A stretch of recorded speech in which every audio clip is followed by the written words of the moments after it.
간송미술관의 보물급 회화 100여 점이 대구를 찾았습니다. 특히 불교적 소재를 다룬 작품들이 눈길을 끌고 있습니다. 글로벌 검색 엔진 구글이 국내 유물 유적 3만여 점을 인터넷과 모바일 기기로 감상할 수 있는 서비스를 시작했습니다. 참불선언이 명상불교대학을 통해 불자들의 불교 교리 정립에 매진하고 있습니다.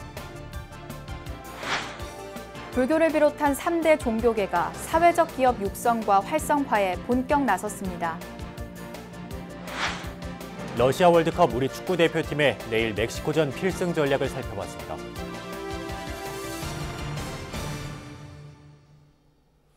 안녕하십니까. 6월 22일 금요일 BBS 뉴스입니다.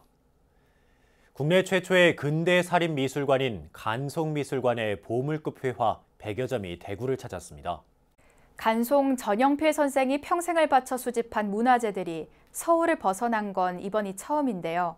특히 불교적 소재를 다룬 작품들이 눈길을 끌고 있습니다.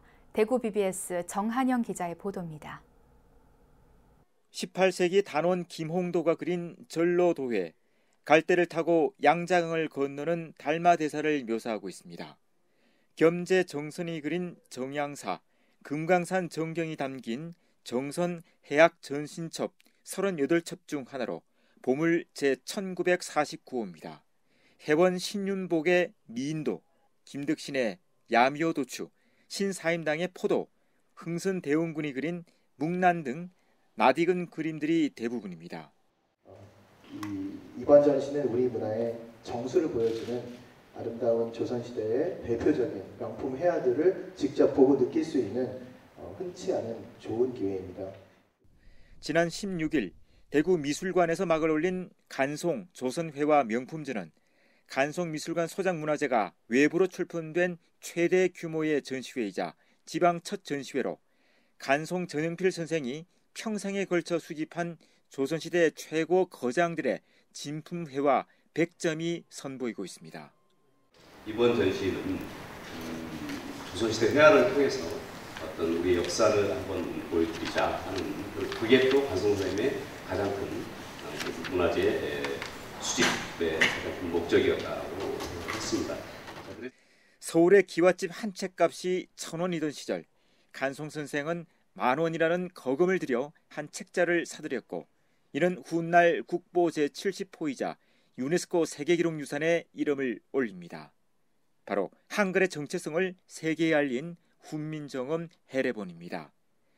민족의 문화유산을 지켜낸 선생의 정신을 기리기 위해 간송의 유품 30여 점도 공개됐습니다. 전시를 기획한 대구시는 2021년 개관 예정인 대구 간송미술관을 세계인이 찾는 명품 미술관으로 건립할 계획입니다. 저희가 이제 대구 간송미술관을 대구의 이제 문화예술 랜드마크로 할 수 있도록 최선의 노력을 다하도록 준비하고 있습니다. 대구에서 열리는 간송 조선회화 명품전은 오는 9월 16일까지 계속됩니다. BBS 뉴스 정한현입니다. 글로벌 검색 엔진 구글이 국내 유물 유적 3만여 점을 인터넷과 모바일 기기로 감상할 수 있는 서비스를 시작했습니다. 구글은 코리안 헤리티지 프로젝트를 웹페이지와 모바일 앱을 통해 개시했다고 밝혔습니다. 2,500여 점의 왕실 유물과 민속 유물 2만 8천여 점, 주요 유적지 18곳이 이번 서비스에 포함됐고 초고해상도 이미지와 가상현실로 문화재를 감상하는 기능도 제공합니다. 조계종 총무원장과 동국대 이사장을 지냈고 오늘날 서울 봉은사의 기틀을 다진 영암당 임성대종사의 추모 달해제가 열렸습니다. 봉은사는 법왕루와 부도전에서 영암당 임성대종사 열반 31주기 추모 달해제를 봉행하고 평생을 불교 발전에 헌신했던 큰 스님의 뜻을 기렸습니다.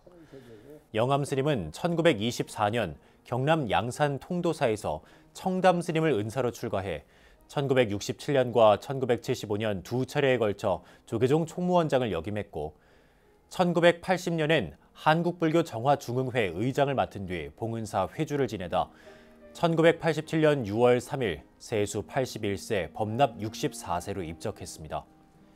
영암 스님은 특히 1975년 봉은사 주지 당시 땅 한 평 사기 운동을 펼쳐 자칫 완전히 잃어버릴 위기에 처한 봉은사 부지를 확보해 오늘날 봉은사의 기틀을 세웠습니다. 조계종 원로회의 의장과 법주사 주지를 지낸 진공당 탄성대종사 제18주기 달해제가 조계종 제5교구 본사 속리산 법주사에서 봉행됐습니다.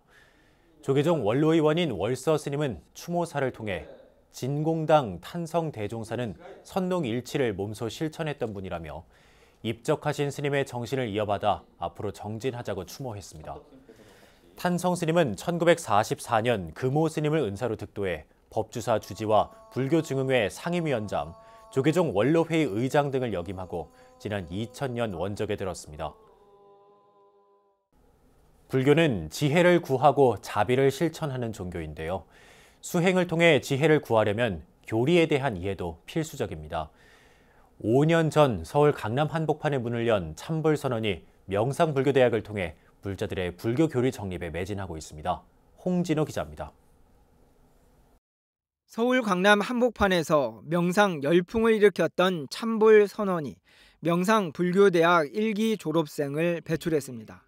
참불선언장 각산 스님과 명상불교대학장인 정병조 전 금강대학교 총장, 스리랑카 담마키티 스님은 졸업생들에게 수료증을 전달하고 졸업을 축하했습니다.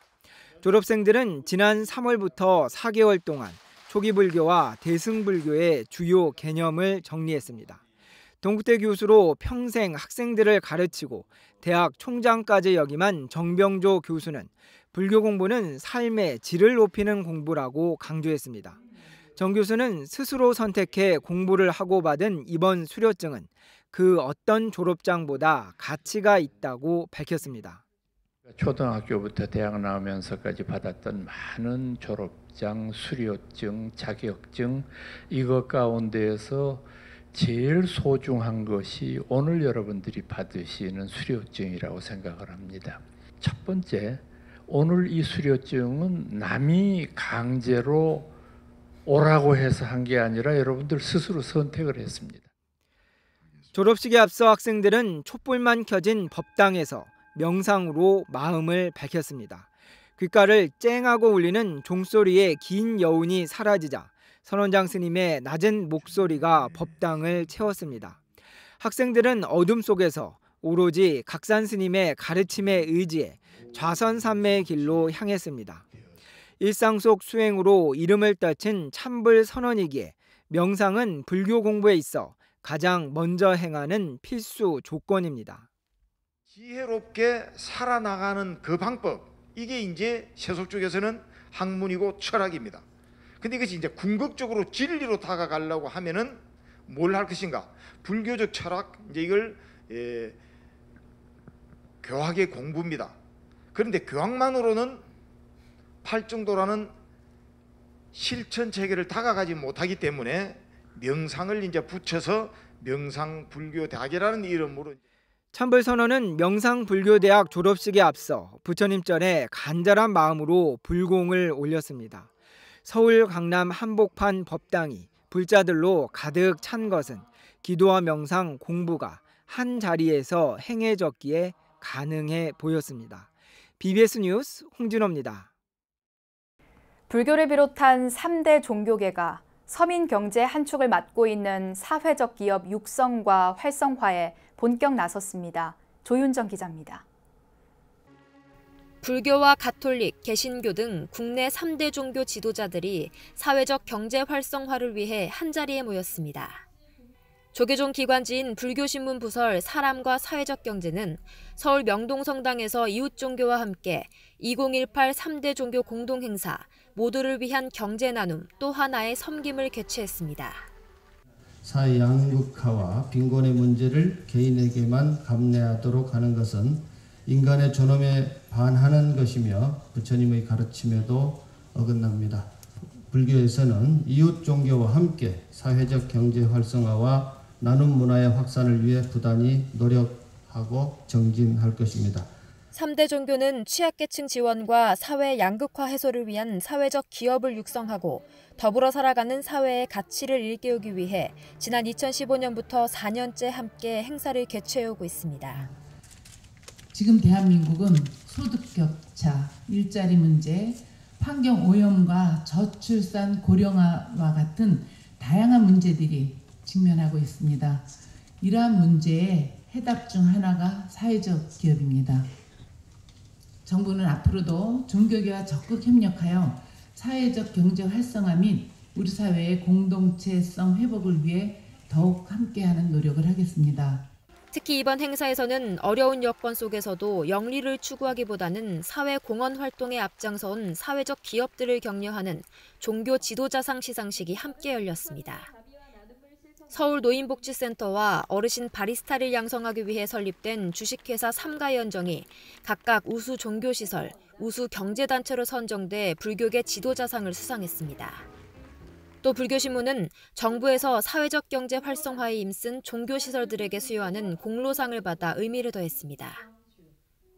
이와 함께 명동 성당 일대에는 3대 종교의 사회적 기업들이 생산한 상품을 직접 체험하고 구매할 수 있는 자리가 마련돼 큰 인기를 끌었습니다.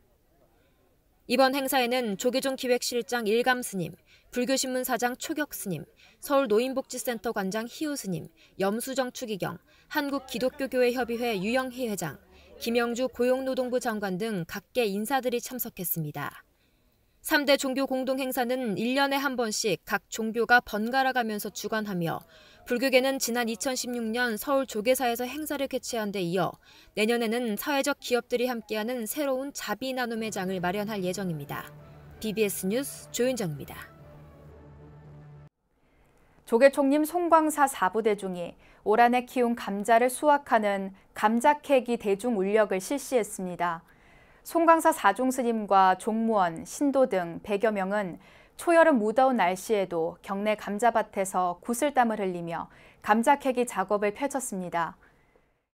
감자 캐기 울력에는 모든 사중 스님들이 다 참여를 하셔가지고 연례 행사처럼 이렇게 하고 있습니다. 이 캔 감자들은 저희가 1년 동안 스님들 공양하시는데 그리고 신도님들 공양하시는데 이렇게 다 사용하고 있습니다. 이번에 수확한 감자는 모두 2톤으로 1년 동안 사중의 식재료로 사용될 계획입니다. 천태종 하만 청안사가 지난 3월 화재로 훼손된 법당 내부를 중수하고 삼존불과 상월 원각 대조사 존상 계급불사를 회양했습니다. 청안사는 대불보전 삼존불과 상월 원각 대조사 존상 점안의식에 이어 종정 도용스님 등이 참석한 가운데 계급불사 회양법회를 봉행했습니다. 총무원장 문덕스님은 100여 평의 작은 공간에서 시작된 천태법화의 도량이 수많은 중생의 귀처가 된 것은 결코 우연이라 할 수 없다며 청안사의 발전을 기원했습니다. 동국대 서울 캠퍼스와 경주 캠퍼스가 전국 대학의 교육 여건과 운영 건전성을 평가하는 대학 기본 역량 진단을 통과했습니다. 동국대는 3년 만에 실시된 교육부의 2주기 대학 기본 역량 진단을 통과해 서울과 경주 캠퍼스 모두 재정 지원에 있어 불이익을 받지 않는 자율 개선 대학으로 예비 선정됐다고 밝혔습니다. 대학 기본 역량 진단은 교육 여건과 대학 운영의 건전성, 수업과 교육과정 운영, 학생 지원, 교육 성과 등에 대한 진단 결과를 합산해 결과를 도출합니다. 동국대는 최근 영국에서 발표한 세계 대학 평가에서도 전년보다 39계단 상승해 역대 최고 순위를 기록했고 과학기술정보통신부가 지원하는 선도연구센터 지원사업 대상에 2개 센터가 선정돼 191억 5천만 원을 받기도 했습니다. 불교 경전 가운데서도 화엄경은 최고의 경전으로 모든 불교 사상이 다 들어있다고 하죠. 어렵게만 느껴지던 화엄경을 알기 쉽게 풀어 쓴 책이 발간돼 관심을 모으고 있습니다. 서일 기자가 소개합니다. 화엄경 공부를 하지 않으면 불교를 논할 수 없다. 불교 경전의 꽃으로 불리는 화엄경, 대방광불 화엄경은 부처님이 깨달은 진리의 세계를 보여주는 최고의 경전으로 꼽힙니다. 하지만 분량이 워낙 방대한 데다 내용도 어려워 일반 불자들은 쉽게 접근하기 어려운 경전으로 여겨지고 있습니다. 대승불교의 대표 경전인 화엄경의 핵심 가르침을 담은 개송에 한글 음을 붙이고 토를 달아 알기 쉽게 풀어 쓴 책이 최근 출간됐습니다. 한국 불교의 대표적인 학승 탄어 스님의 수제자인 서우담 화엄학 연구소장은 불자들이 화엄경을 쉽게 접할 수 있도록 1000쪽 분량의 대방광불 화엄경 개송을 펴냈습니다. 서우담 소장은 한자에 익숙하지 않아 화엄경 도금을 시도하지 못했던 이들을 위해 책을 펴냈다고 밝혔습니다. 서우담 소장은 앞으로 화엄경 본문 전체를 3200쪽 분량의 책으로 제작할 예정입니다. 1980년대 인기 가수에서 출가 수행자의 길로 들어선 보현 스님도 현대인의 마음 수행을 돕는 안내서를 펴냈습니다. 카르마 100일, 보현 스님의 행복 체크카드는 자신의 내면을 돌아보고 행복의 진정한 의미가 무엇인지를 고민해보는 기회를 제공하고 있습니다. 보현 스님은 자신의 삶을 불행으로 이끄는 요소로 두려움과 고집, 감정의 기복 등을 꼽고 이를 해결하기 위해선 먼저 자기 자신을 똑바로 바라봐야 한다고 강조했습니다. 이와 함께 스님은 자신을 관찰할 수 있는 방법으로 카르마 관찰 100일 기도와 21초 몰입 명상을 제시했습니다. 보현 스님은 현재 불행하다고 느끼는 이들이 이 책을 통해 자기 수행 방법을 찾고 상처난 영혼을 치유해 대승보살의 삶을 살길 발언한다고 말했습니다. 고단한 일상 속에서 매일 스트레스와 번뇌에 시달리는 현대인들. 불교계의 다양한 수행 안내서들이 마음의 병을 앓고 있는 현대인들에게 욕심과 집착을 버리고 진정한 내면의 평화를 찾을 수 있는 길을 제시하고 있습니다. BBS 뉴스 서일입니다. 러시아 월드컵에 참여하고 있는 우리 축구 대표팀이 내일 토요일 자정에 멕시코와 물러설 수 없는 한판을 벌입니다. 전국은 다시 붉은 물결을 이루며 응원의 함성으로 가득 찰 것으로 보입니다. 류기환 기자입니다.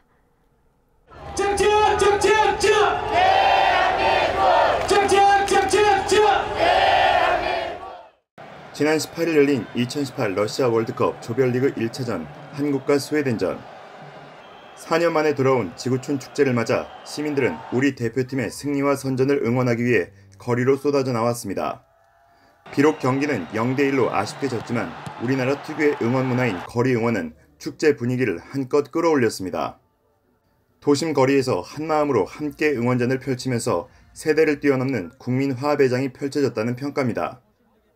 특히 거리 응원은 젊은이들 사이에서 유행처럼 번지면서 월드컵과 같은 국제적인 스포츠 행사를 있는 그대로 즐기는 하나의 놀이문화로 자리를 잡아가고 있습니다. 우리 대한민국 선수들 러시아에 있지만 여기서 응원하고 싶어서 왔습니다. 태극전사들은 내일 자정 북중미의 강호 멕시코를 상대로 러시아 월드컵 조별리그 2차전을 치릅니다. 만약 멕시코에게도 진다면 사실상 조별리그 탈락의 아픔을 겪을 수밖에 없는 상황이기에 절대 물러설 수 없는 한판 승부를 펼쳐야 합니다. 멕시코가 우리보다 한 수 위의 실력을 갖추고 있지만 벼랑 끝에 몰린 태극전사들이 강한 투지와 정신력으로 무장한다면 의외의 결과가 나올 가능성에 기대를 걸어볼 만하다는 분석입니다. 대회하고 다르게 전력이 떨어지는 팀이 수비적인 경기를 하다가 카운터 어택, 역습에 나와서 결정적인 골로 비기거나 이기고 있는 거거든요. 우리로서는 이 앞선 경기의 모델을 좀 잘 연구해 볼 필요가 있다고 보고. 이번 멕시코전에도 지난 스웨덴전처럼 대대적인 거리 응원전이 전국 곳곳에서 펼쳐집니다. 내일 자정에 열리는 멕시코전 거리 응원은 광화문 광장과 서울광장, 강남 영동대로, 신촌 연세로 일대에서 축하 공연과 함께 진행될 예정입니다. 러시아를 국빈 방문 중인 문재인 대통령도 한국의 승리에 대한 기대가 아주 크다면서 현지에서 경기를 직접 관전하고 선수들을 격려할 계획입니다. 벼랑 끝에 몰린 태극전사들이 국민들의 응원에 힘을 받아 반전의 드라마를 써내려갈지 멕시코전에 쏠리는 관심이 고조되고 있습니다. 하지만 국민 모두가 월드컵이라는 축제 자체를 즐기는 마음으로 응원전에 힘을 보태고 경기 결과에 대해서는 겸허하게 받아들이는 성숙한 시민의식을 보여줄 때라는 지적입니다. BBS 뉴스 류기환입니다. 이어서 꼭 짚어봐야 될 뉴스들을 모아봤습니다. 오늘의 알찬 뉴스입니다. 일제강점기 징용된 조선인 명부와 조선인 노동자 모집 등 조선인 강제 동원 진상을 규명하는 데 도움이 될 희귀 기록물이 대거 공개됩니다. 국가기록원은 제1동포 고 김광열 씨가 수집한 조선인 강제 동원 관련 기록물 2,000여 권을 공개한다고 밝혔습니다. 세계 3대 박물관인 프랑스 루브르 박물관 소장 문화재 복원용지로 활용됐던 전주 한지의 우수성을 알리는 행사가 프랑스 파리에서 열렸습니다. 전주시는 전주 한지의 전통과 멋과 실용성을 유럽인들에게 알리기 위해 프랑스 파리 주 프랑스 한국문화원에서 가진 행사가 파리 시민들의 많은 관심 속에서 진행됐다고 밝혔습니다. 국내 최대 책 축제인 제28회 서울국제도서전이 열리고 있는 코엑스 전시관에 연변 조선족 출판사 부스들이 눈길을 끌고 있습니다. 올해 행사에는 연변인민출판사와 연변교육출판사, 연변대출판사, 연변일보사, 잡지사, 연변음향녹음출판사 등이 참가했는데 주로 중국 조선족의 역사와 문화, 한의학, 중일한 통용사전 책들이 관심을 끌고 있습니다.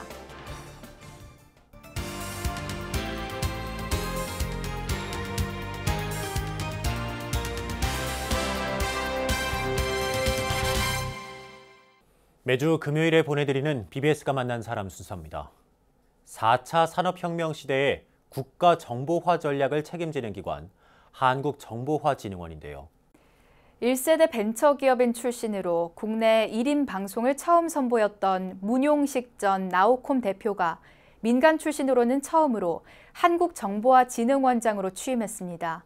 문용식 원장을 전경윤 보도국 문화부장이 만났습니다. 네, 원장님 안녕하십니까? 예, 안녕하세요. 네, 오늘은 이 정보화진흥원, 한국정보화진흥원의 문용식 원장님 모셨습니다. 그동안 이제 아주 다양한 활동을 해오셨는데 취임하신 지 얼마 안 됐습니다만은 한국정보화진흥원 하면 좀 이름이 비슷한 기관들이 좀 있어서 혼란스러워하는 분들이 있는데 좀 소개를 해주시죠.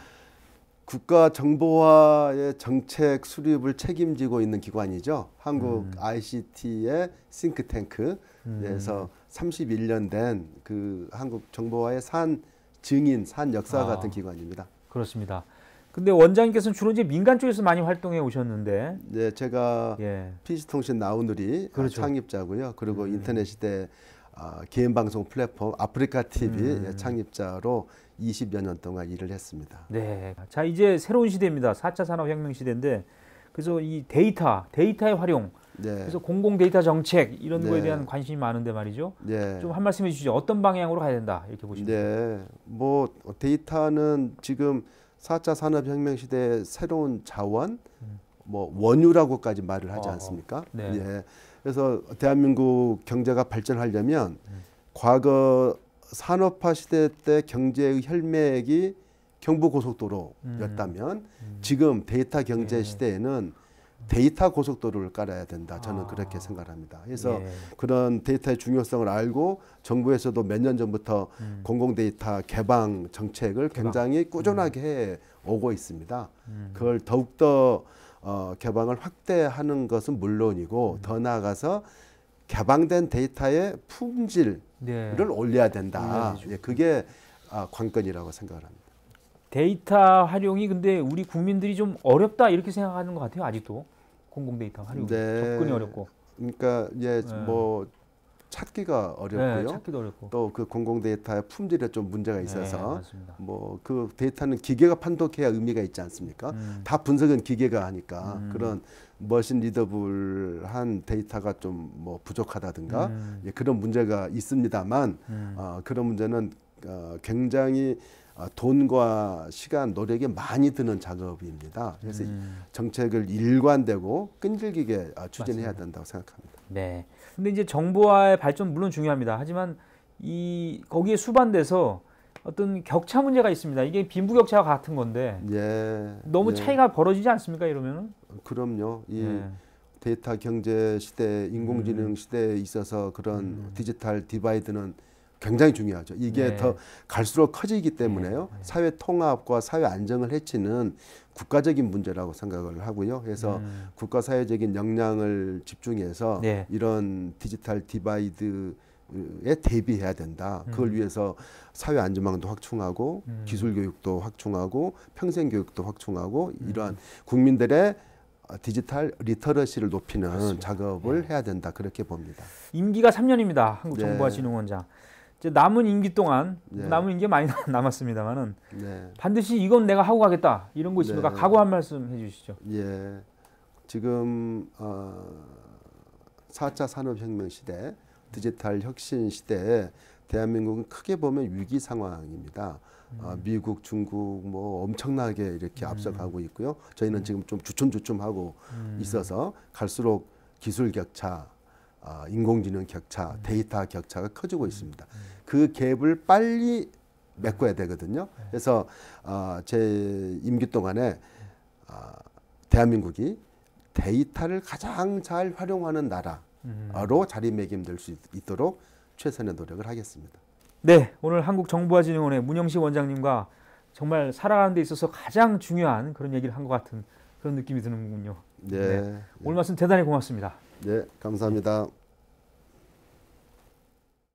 불교계 유일의 공익 방송이자 글로벌 미디어를 지향하는 BBS 불교 방송이 올해 첫 시청자위원회를 열었습니다. 9명의 시청자위원들은 BBS TV와 라디오 프로그램들에 대해 다양한 의견을 제시하고 조언을 아끼지 않았는데요. 특히 본격적인 남북 불교교류 시대를 앞두고 BBS가 남북 불교를 주제로 한 콘텐츠 제작에 적극 나서야 한다는 주문이 많았습니다. 또 하나, 불교계 가장 큰 화두인 청년불자 양성의 일환으로 젊은 층을 겨냥한 이른바 킬러 콘텐츠 제작에 힘써야 한다는 의견이 많았습니다. 1인 미디어 시대에 맞춰 짧고 기발한 영상들을 많이 제작해 젊은 층을 적극 불교로 이끌어야 한다는 구체적인 방법론까지 제시됐는데요. BBS 불교방송은 시청자위원회 회의를 통해 제시된 다양한 의견들을 적극 수렴해 최대한 반영할 수 있도록 노력하겠습니다. 네, 이상으로 6월 22일 금요일 BBS 뉴스를 마칩니다. 여러분 고맙습니다.